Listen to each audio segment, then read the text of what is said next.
కర కర అని కొత్త తమిళ డబ్బింగ్ సినిమా మొన్న గురువారం ఏప్రిల్ 30న థియేటర్స్ రిలీజ్ అయింది. మన తమిళ హీరో ధనుష్ హీరో ఈ సినిమాలో. అంటే కర అంటే మనకు తెలుగులో చెప్పుకోవాలంటే దొంగ అని చెప్పుకోవచ్చు. ట్రైలర్లో కూడా అదే చూపించారు, హీరో దొంగతనాలు చేస్తున్నట్టు చూపించారు. సినిమా రన్ టైం వచ్చి 2.5 గంటలు ఉంది. 1:10 ఫస్ట్ హాఫ్, 1:10 సెకండ్ హాఫ్. ఇక సినిమా వచ్చేసి మనకు 1990లో జరిగినట్టు చూపించారు. మొత్తం సినిమా ఒక 6 నెలల టైం పీరియడ్లో జరిగినట్టు చూపించారు. సో సినిమా స్టార్టింగ్లోనే హీరో ఏదో దొంగతనం చేస్తూ పట్టుబడ్డము మన పోలీస్ క్యారెక్టర్లో మన మలయాళం యాక్టర్ సూరజ్ చేశాడు. సో అక్కడి నుంచి హీరో తప్పించుకోవడము, ఇక మన రేణిగుంటకి రావడము. అక్కడ హీరోయిన్ మన మన మమితా బైజు, మన ప్రేమలో హీరోయిన్ మలయాళం యాక్ట్రెస్. ఆ అమ్మాయిని డీ గ్లామర్ క్యారెక్టర్లో పెట్టారు. సో ఏదో మెస్లో పని చేసుకుంటున్నాడు చూపించారు.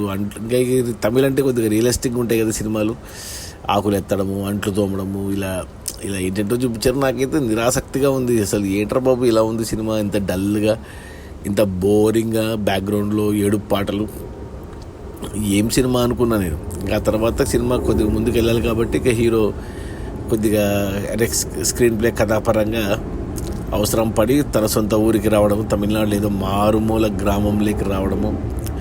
అక్కడ హీరో ఫ్యామిలీ మన కేఎస్ రవికుమార్ డైరెక్టర్ అతను తండ్రి క్యారెక్టర్ చేశాడు. అతను గుర్తుపట్టలేకపోయారు. మేకప్ చాలా బాగుంది, అతనిది డిఫరెంట్గా ఉంది.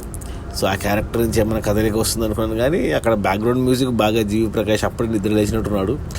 ఒక్కసారిగా ఫాదర్ సన్ ఎమోషన్ మీద మంచి బ్యాక్గ్రౌండ్ మ్యూజిక్ వచ్చింది, కానీ మళ్ళీ చప్పబడిపోయింది. ఏదో మూటలు ఎలా మొయ్యాలో నేర్పియడము ఇలాంటివన్నీ పెట్టుకున్నారు. అంటే అక్కడ 90ల కాలం కాబట్టి అప్పుడు ఇరాక్ యుద్ధం వల్ల ఇక్కడ మన రైతులకు ఎలా ఇంపాక్ట్ అయ్యింది అనేది కొద్దిగా చూపించారు. అంటే ఇప్పుడు మనం చూస్తున్నాం కదా, మనం ఇజ్రాయెల్, అమెరికా అండ్ ఇరాన్ వారు. సో అలాంటిది అనమాట అప్పట్లో జరిగింది ఇరాక్ వారు. సో అక్కడికి మామూలే ఇక రైతులు, వాళ్ళకున్న అప్పులు, ఆత్మహత్యలు, ఇక ఇవన్నీ వచ్చే సినిమాలేకి. ఇంకా సినిమా అంతా సీరియస్ టోన్లోనే ఉంది, డార్క్ టోన్లోనే ఉంది. సినిమా అంతా సీరియస్గానే వెళ్తుంది. ఇక్కడ హీరో వచ్చిన పని వేరు, అక్కడ జరుగుతున్న పరిణామాలు వేరు. సో హీరో ఇక మళ్ళీ ఇంకా తప్పక దొంగతనాలు ఎందుకు స్టార్ట్ చేశాడు అనేది అక్కడ అది ట్రిగరింగ్ పాయింట్గా పెట్టుకున్నాడు అక్కడ డైరెక్టరు. సో అక్కడి నుంచి ఇక సినిమా వచ్చేసి ఇక మనకు హీరో ఇక మళ్ళీ అంటే దొంగతనాలు చేయడం అనేది బ్యాంకుల్లో అక్కడ బ్యాంక్ మేనేజర్గా మన తమిళ యాక్టర్ జయరామ్ని పెట్టుకున్నారు. సో అతను విలన్ అనుకోవాలి, మెయిన్ విలన్ అనుకోవాలి ఈ సినిమాలో. సో ఆ దొంగతనాలు ఎలా చేశాడనేది ఇక మిగతా సినిమా అంతా. ఇంకా ప్రతి దొంగతనంలో మనకు టెన్షన్ బిల్డ్ చేయడానికి ట్రై చేశారు. ఒక్కొక్క దొంగతనాన్ని ఒక్కొక్క రకంగా. అంటే ఆ రోజుల్లో అంటే ఇప్పట్లాగా మొబైల్ ఫోన్స్, సీసీ కెమెరాలు లేవు కాబట్టి ముఖానికి ముసుగేసుకుంటే ఇంకెవరో చెప్పడం కష్టమే, పట్టుకోవడం కూడా కష్టమే. సో అందుకు 90ల కాలం తీసుకున్నాడు డైరెక్టర్. ఇది నేను సినిమా చూస్తున్నప్పుడు నిజంగా జరిగిన కథ ఏమో అనుకున్నాను, కానీ రీసెర్చ్ చేస్తే కాదని తెలిసింది, కల్పితమే ఇది. సో ఏం చెప్పాలనుకున్నాడు డైరెక్టరు అని చూశాను. ఇక సినిమా వచ్చేసి ఇక అలాగే దొంగతనాలు జరుగుతున్నాయి, హీరో దొరుకుతాడు, తప్పించుకున్నాడు టెన్షన్ అయితే బిల్డ్ చేశారు బాగానే. ఇక సెకండ్ హాఫ్లో కూడా ఇలాగే, అంటే హీరోకి కావాల్సిన డబ్బు దొరుకుతుంది, సినిమా అయిపోయింది అనుకుంటే మళ్ళీ ఇంకొక ట్విస్ట్ పెట్టి, ఇంకొక ప్రాబ్లం పెట్టి మళ్ళీ హీరో దొంగతనాలు చేయడం కంటిన్యూ చేస్తున్నట్టు చూపించారు. ఇంకా మమతా బైజు ఉన్నట్టే మర్చిపోయాము. సడన్గా ఏమైనా తీసుకొచ్చి ఇక హీరోతో కన్ఫ్రంటేషన్, దొంగతనాలు మానేయమనేసి ఇంకా ఇవన్నీ ఏంటో వెళ్ళిపోయాయి.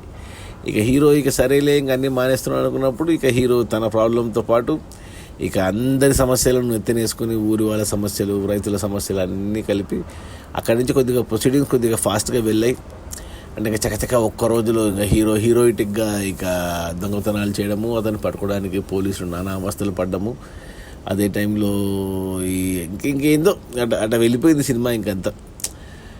నాకైతే అసలు చాలా బోరింగ్ అనిపించింది ఫస్ట్ హాఫ్ అయితే. కొద్దిగా సెకండ్ హాఫ్ అన్నా కొద్దిగా లాస్ట్ ఒక అరగంట పాటు కొద్దిగా ఎంగేజింగ్గా అనిపించింది, కానీ ఓవరాల్గా చూసుకుంటే సినిమా అయితే నాకైతే నచ్చలేదు సినిమా.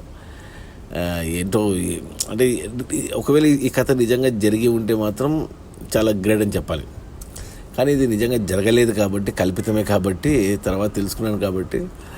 సో నాకైతే ఓకే అనిపించింది, అది కూడా సెకండ్ హాఫ్ లాస్ట్ అరగంట. సో నా రేటింగ్ వచ్చి 2/5 ఈ కరా అనే సినిమాకి. ధనుష్ సినిమాలు బాగుంటాయి మామూలుగా. నాకు ఇడ్లీ కొట్టు కూడా నచ్చింది నాకు యాక్చువల్ చెప్పాలంటే. అంతకుముందు వచ్చిన రాయన్ నచ్చలేదు, కానీ ఇడ్లీ కొట్టు నాకు నచ్చింది. కానీ ఈ సినిమా కూడా ఓకేగా అనిపించింది నాకు. ఇంతకుముందు ఇలాంటి సినిమాలు బాగా నచ్చేవి నాకు, ధనుష్ చేసే సినిమాలు. ఎస్పెషల్లీ కర్ణ అనే సినిమా చాలా బాగా నచ్చింది నాకు. ఆ ప్రజెంటేషన్ మీద ఉంటుంది. ఈ సినిమాలో ఏం పెద్దగా అనిపించలేదు నాకు, ఎక్కడ ఎటువంటి ఎమోషన్ ఎవోక్ చేయలేదు నన్ను ఈ సినిమా. ఏదో దానికి తోడు మరీ బోరింగ్గా అనిపించింది, ఎస్పెషల్లీ ఫస్ట్ హాఫ్ బ్యాక్గ్రౌండ్ పాటలు, అసలు ఏం జరుగుతుంది ఏం కథ అనేసి. సో చూడండి, థియేటర్స్లో ఉంది కర అనే సినిమా. తమిళ ఒరిజినల్, తెలుగు డబ్బింగ్ కూడా బాగానే ఉంది. పాటలే కొద్దిగా బ్యాక్గ్రౌండ్లో వస్తాయి అన్ని పాటలు, కానీ 5-6 పాటలు ఉన్నాయి. ఏం పెద్దగా ఏం అనిపించలేదు. కొద్దిగా యాక్టింగ్ వైజ్ చూసుకుంటే ధనుష్ మామూలు ఇలాంటి క్యారెక్టర్లు చాలా చేశాడు ఇంతకుముందే. సూరజ్ కొద్దిగా డిఫరెంట్గా మన మలయాళం యాక్టర్. ఈ మధ్యన అతని ఒక సినిమాలో చూశాను, యూత్లో మంచి ఫాదర్ క్యారెక్టర్, ఈ సినిమాలో కూడా మంచి పోలీస్ క్యారెక్టర్. ఇలాంటి క్యారెక్టర్లు మామూలుగా ప్రకాష్ రాజ్ చేస్తే పండుతాయి. ఇప్పుడు ప్రకాష్ రాజ్ అవుట్డేట్ అయిపోయినాడు కాబట్టి కొత్త వాళ్ళు చేస్తున్నారు. ఇక heroine Mamata Baiju is wasted in this movie. ఇంకా మిగతా వాళ్ళకి చెప్పుకోదగ్గ క్యారెక్టర్లు ఏం లేవు. కేఎస్ రవికుమార్ కొద్దిసేపు ఉన్నా బాగానే పర్లేదు, ఓకే, అతను డిఫరెంట్గా అనిపించింది. ట్రై చేశారు ఏదో ఫాదర్స్ అనే ఎమోషను, ఈ రైతులు, బ్యాంకులు, ఆత్మహత్యలు, లోన్లు, అప్పులు, ఇవన్నీ ట్రై చేశారు, కానీ ఏది కనెక్ట్ కాలేదు నాకైతే. ఇంకా యాక్చువల్గా ఏదో 1 ఇవ్వాలి బ్యాడ్ అనేసి, బట్ ఓకే, సెకండ్ హాఫ్లో కొద్దిగా లాస్ట్ హాఫ్ అన్ అవర్ కొద్దిగా ఎంగేజింగ్ అనిపించింది కాబట్టి 2 రేటింగ్ ఇస్తున్నాను. ఓకే అంటే నైదర్ గుడ్ నార్ బ్యాడ్. ఇంకా ఫ్యామిలీతో చూడొచ్చా అంటే చూడొచ్చు, నో ప్రాబ్లం. కానీ నేనైతే ఎవరికి రికమెండ్ చేయను. నేను చూశాను ఈ సినిమాను, సో నేనైతే మళ్ళీ ఫ్యామిలీని తీసుకొని వెళ్ళను. నేను మళ్ళీ ఇంకోసారి చూడను. రేపు పొద్దున ఓటీటీలో వచ్చినా కానీ చూడను. 2.5 గంటల సినిమా, నాకు ఏదో 3 గంటల సినిమా చూసిన ఫీలింగ్ వచ్చింది. చాలా లెందీగా అనిపించింది సినిమా, అనాసక్తిగా అనిపించింది. సో ఇక ఆపై మీ ఇష్టం. ధనుష్ కోసం చూస్తా అంటే ఒకసారి చూసేయండి, లేదంటే పక్కన పెట్టేయండి. Okay, bye.